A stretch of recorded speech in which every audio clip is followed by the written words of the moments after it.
Dios te bendiga, soy el pastor Hilder Arango, espero hayas visto nuestro video anterior. Sigue conectado con Apocalipsis.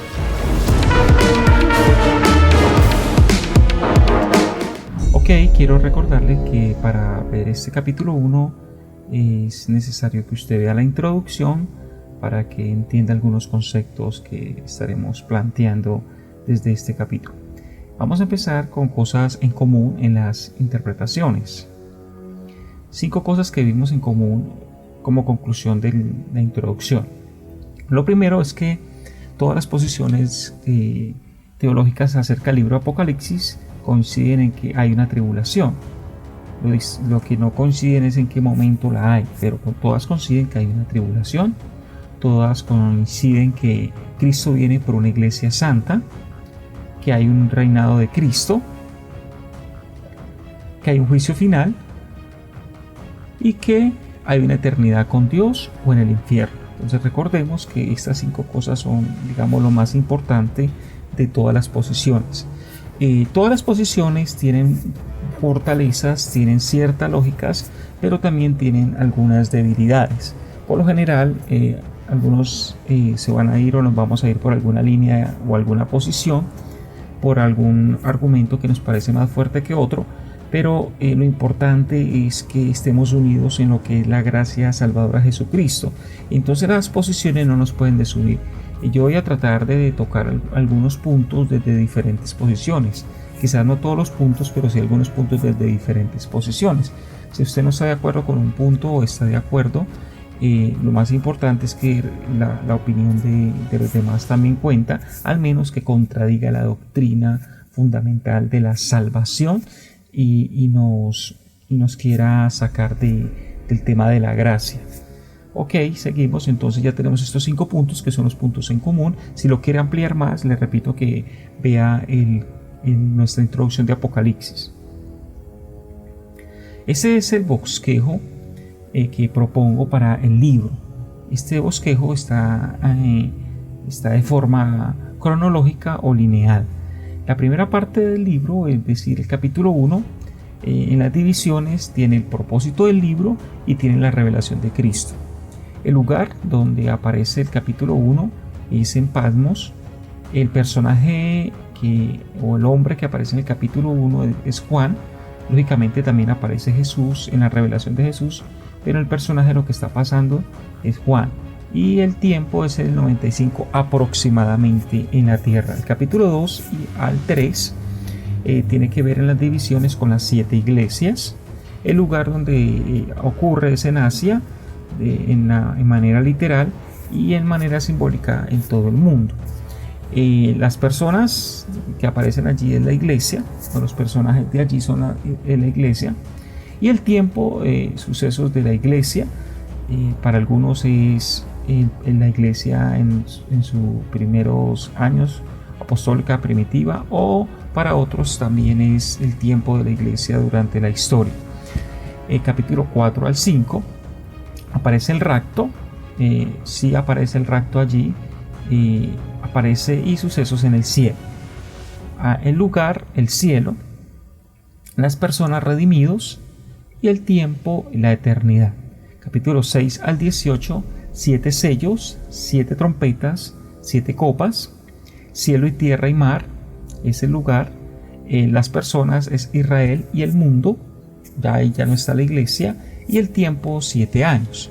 Capítulo 19, bodas del Cordero, y aparece la segunda venida de Cristo. Usted puede notar que entonces hay 2 manifestaciones de Cristo, una en el capítulo 4 y otra en el capítulo 19.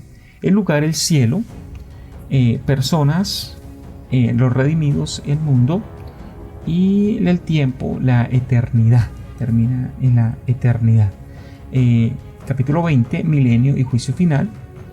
El lugar, tierra y cielo, personas, todas las personas, tiempo, 1000 años, que para algunos es literal, para otros es simbólico. Capítulo 21 y 22, la división tiene que ver con cielo y tierra nuevos y la nueva Jerusalén. El lugar, el nueva tierra, personajes o personas salvos, y el tiempo, la eternidad.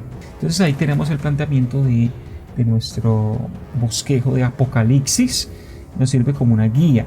Y quiero ampliarle aquí un poquito más, que algunas interpretaciones no son cronológicas, o más bien no son lineales, y eso hace que metan unas cosas antes y otras después, ¿cierto? Pero nosotros vamos a estar viendo el libro respetando la cronología del libro o el alineamiento del libro, y así lo vamos a estar explicando, o sea, primero capítulo 1, 2, 3, así sucesivamente hasta llegar hasta el capítulo 22. Muy bien, entonces vamos a empezar con el capítulo 1, Apocalipsis 1 del 1 al 20, es decir, todo el capítulo. Propósito del libro.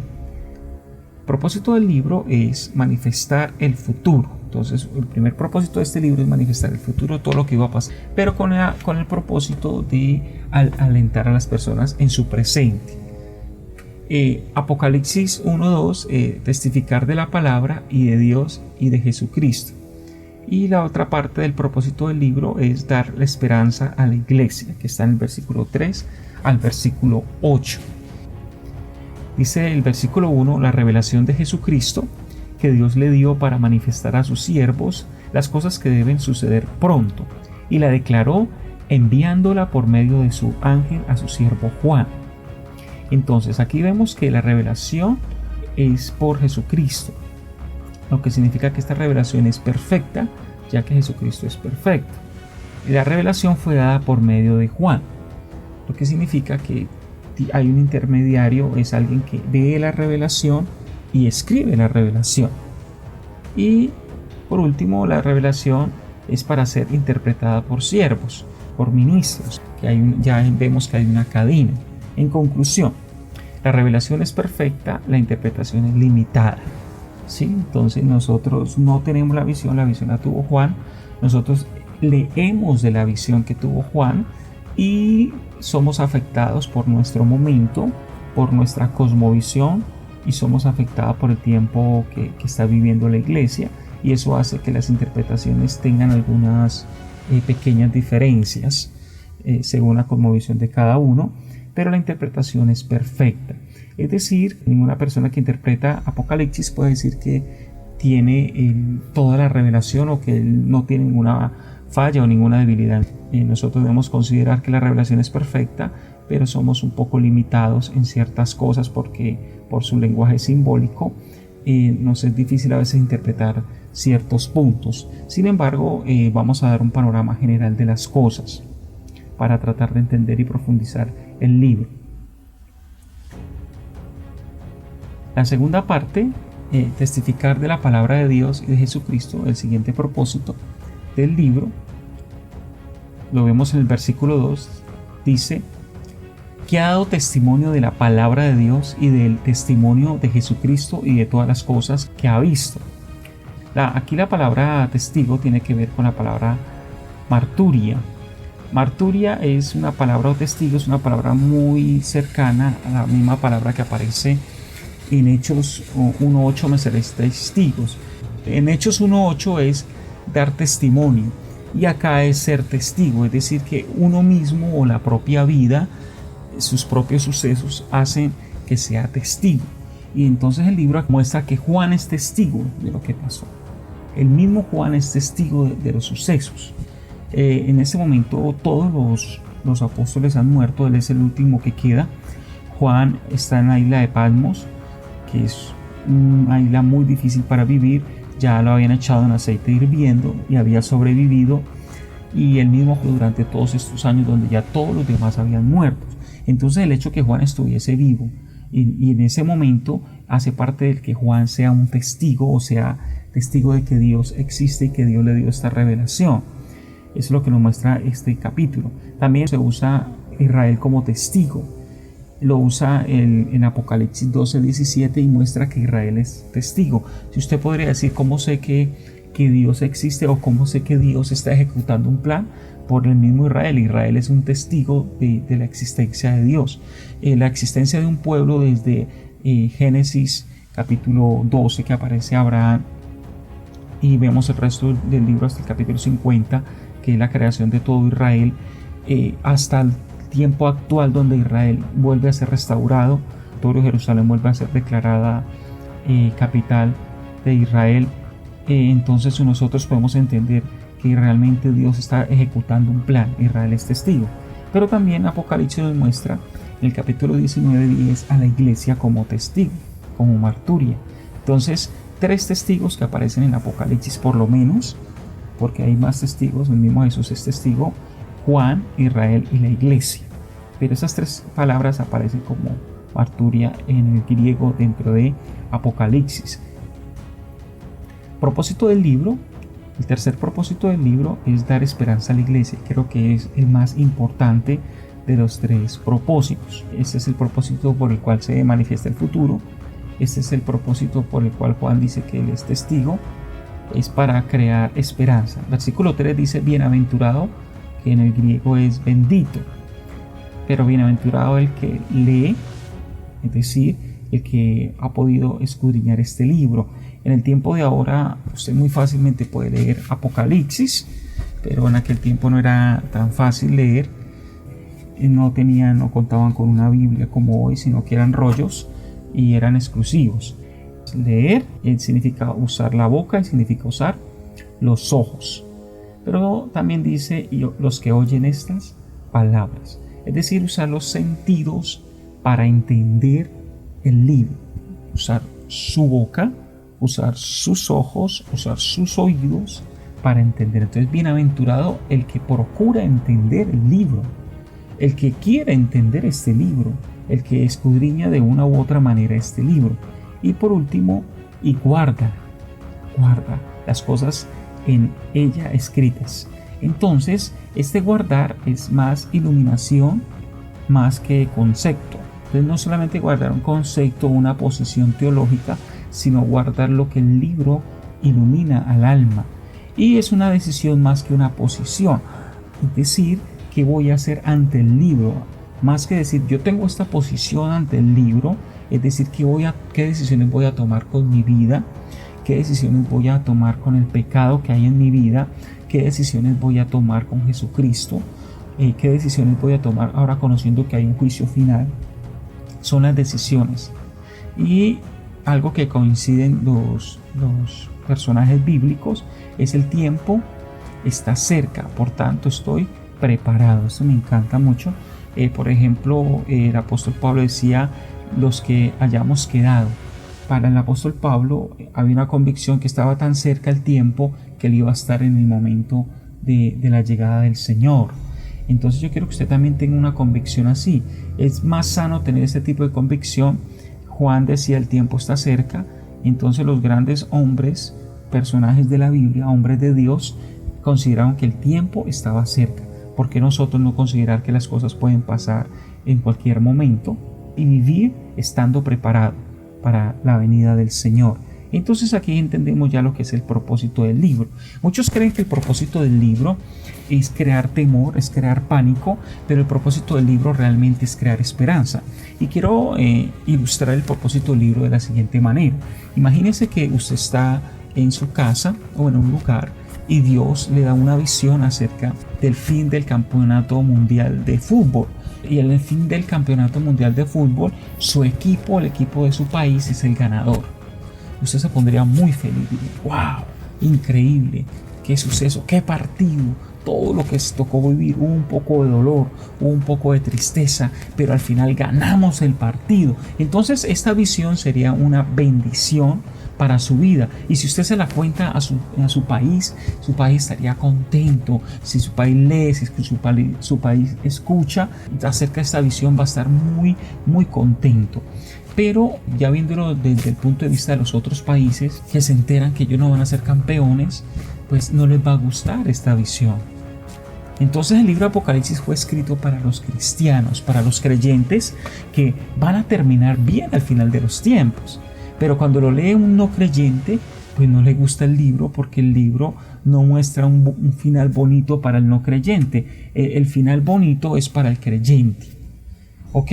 Entonces es un libro que crea esperanza a la iglesia, pero crea desesperación al que no es de la iglesia. Entonces Apocalipsis, recuerde, es un libro para ser bendito, es un libro de esperanza, pero es un libro para la iglesia. Es un libro para la iglesia, para los que van a terminar bien. Si alguien que no es de la iglesia de Jesucristo lee el libro, es una motivación a la conversión a Jesús, a pasarse al equipo ganado. Muy bien, seguimos a las 7 iglesias que están en Asia, gracia y paz. Entonces aquí vemos las dos expresiones, ¿cierto? Entonces, cristianos, gracia y paz. Van a tener que la gracia del Señor en la salvación y van a sentir la paz de Dios. Eso producirá el libro en el cristiano. En el inconverso, en el no cristiano o en el no creyente, va a provocar tristeza. Entonces, hermano, tenga esperanza y que este estudio de Apocalipsis cree esperanza en su vida.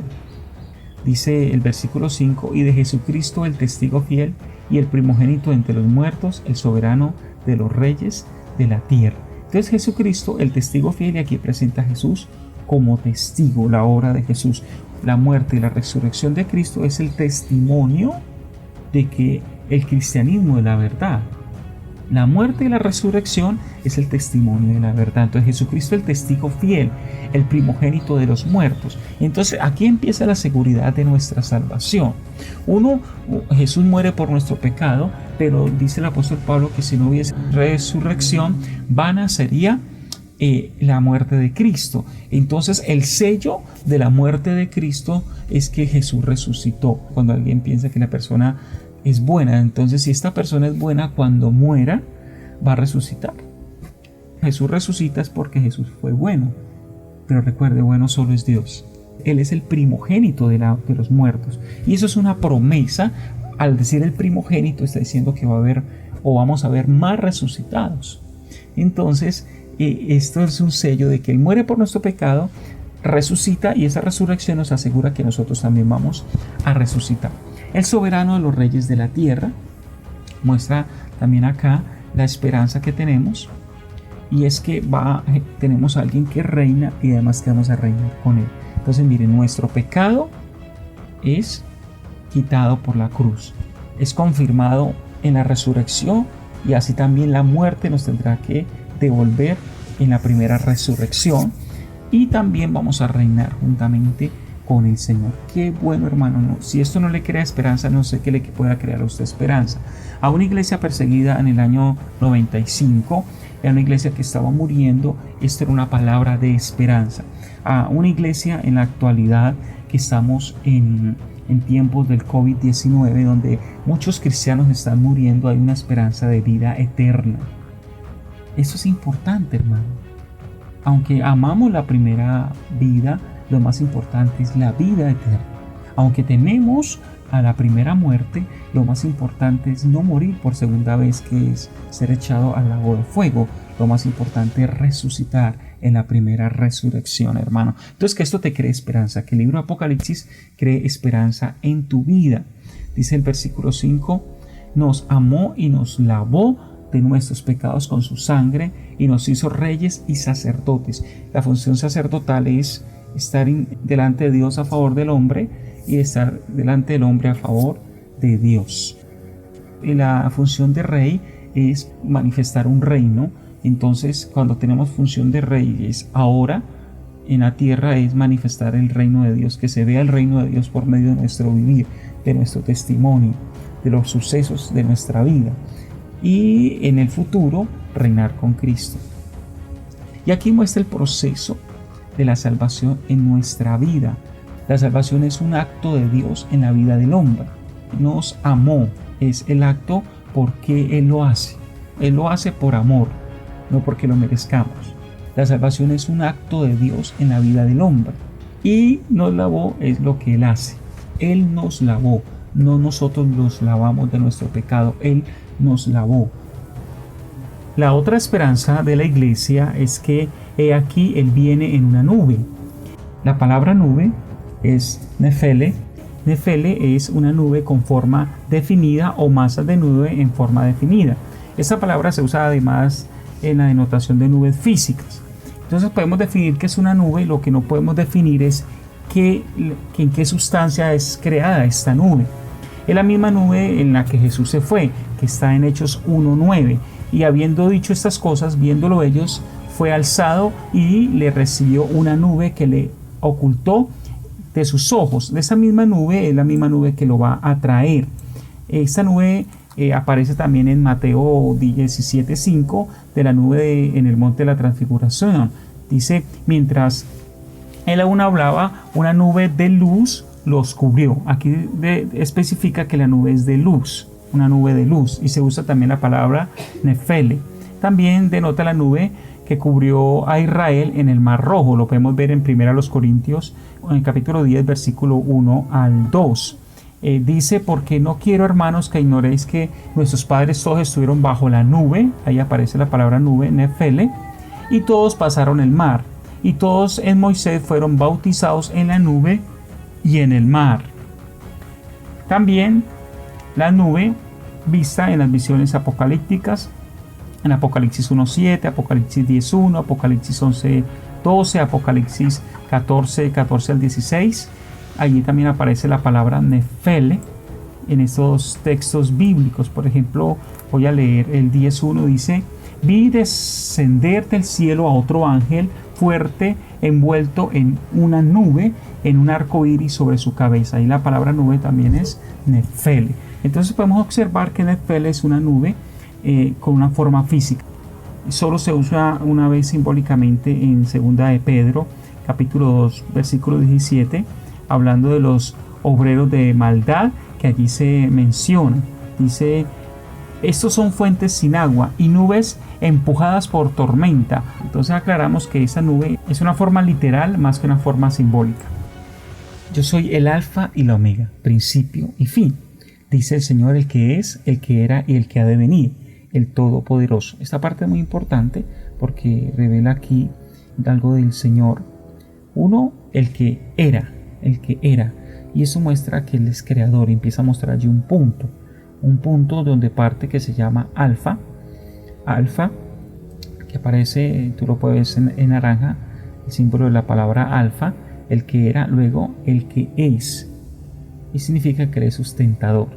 Y por último, el que ha de venir, y significa que Él es finalizador. Entonces entendamos esta parte. Está alfa y omega, que es el principio de un plan, y alfa es el principio del plan, omega es el fin de este plan. Entonces cuando habla que era, Él inició el plan, Él sustenta el plan y Él finaliza el plan. ¿Ok? Entonces venimos de una eternidad donde Él era, pasamos a un espacio que empieza con alfa, Él sustenta ese plan, termina en omega y finaliza allí y seguimos con la eternidad. Muy importante, y cuando se refiere a Todopoderoso es que Él tiene la capacidad, el poder para ejecutar este plan, para sostenerlo y para finalizarlo. Así que Apocalipsis es el fin del plan. Para entender un poco más este plan, yo le voy a invitar que veamos un pequeño panorama bíblico acá. Un plan en la tierra bajo un modelo celestial. ¿Cuál es ese modelo celestial? El reino de Dios. Como en el cielo todo está organizado bajo un estado de reino, Dios también quiso organizar en la tierra todo bajo un estado de reino. Entonces, puntos importantes del reino de Dios, como su nombre lo indica, que el reino es de Dios y el principal personaje o lo más importante del reino de los cielos es el rey. Y ese rey es Dios. Eso es lo más importante del reino de Dios, es Dios como rey. Luego está otro elemento que es la ley, y es que ese rey ejecuta su autoridad por medio de la ley. Él es soberano por medio de su ley, y esa ley es ejecutada sobre un pueblo que debe estar sujeto a él y que debe obedecerle, y ese pueblo pues debe estar en un lugar, en un territorio. Entonces vemos que el reino de los cielos viene de Dios, que es un rey que ejecuta su ley o su gobierno por medio de sus estatutos sobre un pueblo, y que ese pueblo él entrega un territorio donde ejerce su soberanía. Muy bien, entonces ya teniendo en cuenta este estado de reino, quiero presentarle la Biblia acá bajo el reino de Dios, o bajo el propósito o bajo el tema central del reino de Dios. Como reino de Dios, pues la Biblia nos muestra un pueblo, la Biblia nos muestra una ley, la Biblia nos muestra un territorio y nos muestra dos pueblos que han sido modelo durante la historia, uno que es Israel y el otro que es la iglesia. Y por último, la Biblia nos muestra el establecimiento de ese reino total con la venida del rey. En el pueblo, la primera parte de Apocalipsis capítulo 1 al 11 es la historia de la humanidad, la creación de la humanidad y Dios gobernando esa humanidad. Pero luego el capítulo 12 al 50 de Génesis nos muestra la creación de Israel y Dios manifestándose a Israel para gobernarle. Luego viene Dios entregando una ley que aparece en Éxodo hasta el libro de Deuteronomio, que Deuteronomio significa la segunda ley. Luego Dios le entrega un territorio al pueblo para gobernarlo y ese territorio aparece en el libro de Josué. Luego aparece Israel ya con la ley y con el territorio, ya Israel creado en Génesis, entregado la ley en el resto del Pentateuco y entregado el territorio en Josué. Empieza Dios está Dios ejerciendo autoridad sobre Israel y Israel empieza a ser testimonio y a las naciones por medio de sus tipos de gobierno, que es un gobierno de jueces, gobierno de reyes. Y luego, como este gobierno ellos no lo obedecen, van al cautiverio y al exilio. Luego en los evangelios, o para ser más precisos en Hechos capítulo 2 al 28, aparece oficialmente la iglesia. Aunque se empieza a mencionar desde los evangelios, digamos que el inicio oficial está en el capítulo 2 de Hechos, y luego se manifiesta la ley para la iglesia en las epístolas, aunque hay parte, parte como en el Sermón del Monte también hay parte de la ley, pero más específicamente la doctrina cristiana la podemos ver más extensa dentro de las epístolas, y va hasta Apocalipsis capítulo 3, que es termina todo lo que es la parte de la iglesia después ya de ahí desaparece de la tierra. Y luego viene la venida del rey, que aparece desde el capítulo 4 y todas sus manifestaciones hasta el capítulo 22. Entonces ahí vemos un resumen de la Biblia dentro del contexto del reino de Dios, ¿ok?